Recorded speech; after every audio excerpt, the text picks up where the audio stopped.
Huawei Harmony OS 2.0 is official. What's up guys, so after the initial announcement of the Harmony OS 1.0, Huawei has moved things to the next level by finally announcing the Harmony OS 2.0 for many devices including smartphones today at HTC 2020 in China. Huawei says that Harmony OS 2.0 it's not just a software, it's a complete ecosystem, meaning it's not only for phones, tablets and watches, but it's also for kitchen appliances, literally everything that can run software. From your smart fridge to your smart TV, Harmony OS can be applied to everything. It's made by using an adaptive framework, which means that developers will only need to make their applications once, and that one application can be used for phones, watches, tablets. It's all super optimized, and I think it's going to be very convenient to build application for this software. Huawei says that they currently have 1.8 million developers from around the world building stuff for HMS services, which includes Huawei's own app gallery store and some other services. It took them a while to have that many people on board, and now they can actually take full step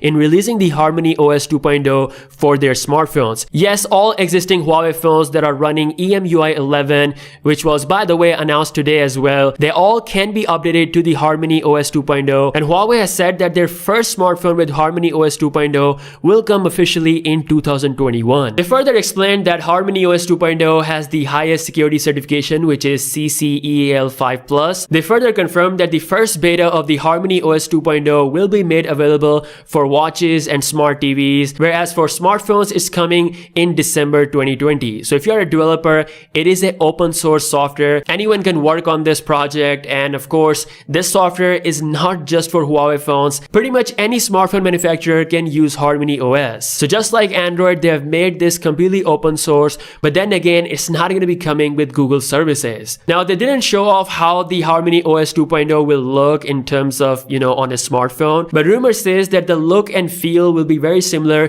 to the EMUI 11 that Huawei released today. But the difference, of course, is that EMUI 11 right now is based on Android, and that will be based on Harmony OS 2.0. It's got a 10 millisecond fast response, which means that applications opening times will be really quick. It's using an ARC compiler, which rumor has it that it actually will perform better than Android. They also briefly mentioned on stage that their Spotlight search on Harmony OS 2.0 is actually faster than the Spotlight search you see on iOS. Again, only time will tell. I will say that the competition is nice to have. If you look at past couple of years, only Android and iOS are dominating the game, and the thought of having a third software system is just completely insane. So if any company that has a slight chance of pulling this off is Huawei, their Harmony OS 2.0 is looking kind of promising. So it's nice that it's finally coming out, but here's the thing. Software on Huawei phones is the least concern right now. The big problem is hardware. Huawei can't even make a flagship phone anymore. United States completely destroyed Huawei's ability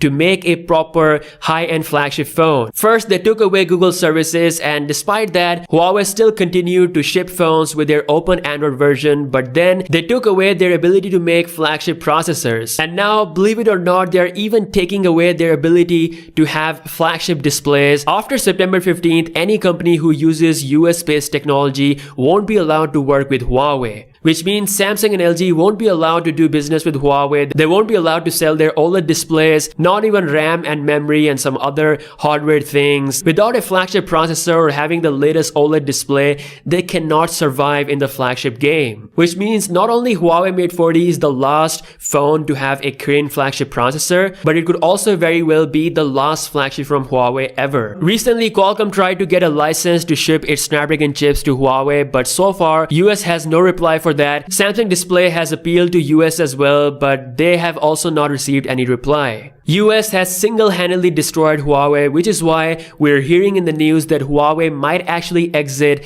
the smartphone industry, the smartphone flagship game, or they might have the same fate as Nokia. One thing China can do is force Chinese manufacturers like Oppo, Vivo, Xiaomi, and even OnePlus to use Harmony OS 2.0 if it's completely built up to that level when it comes out. But then again, if China does does something like that, it's gonna be a massive blow to USA for sure, but then again, US can still destroy any Chinese smartphone brand like they did with Huawei. If they can take control of processors, display, memory, and all these other things, it's still a big scary issue for all the Chinese brands. Again, I don't think China will do something like that because they're making a lot of money. If you look at the global smartphone sales, Xiaomi is actually in the list. In my opinion, China won't go that far, but Huawei on the other hand seems like it's completely been sacrificed in this whole political war between US and China. As always, I would love to hear your thoughts in the comment section below. Huawei has officially confirmed that the first Harmony OS smartphone is coming in 2021.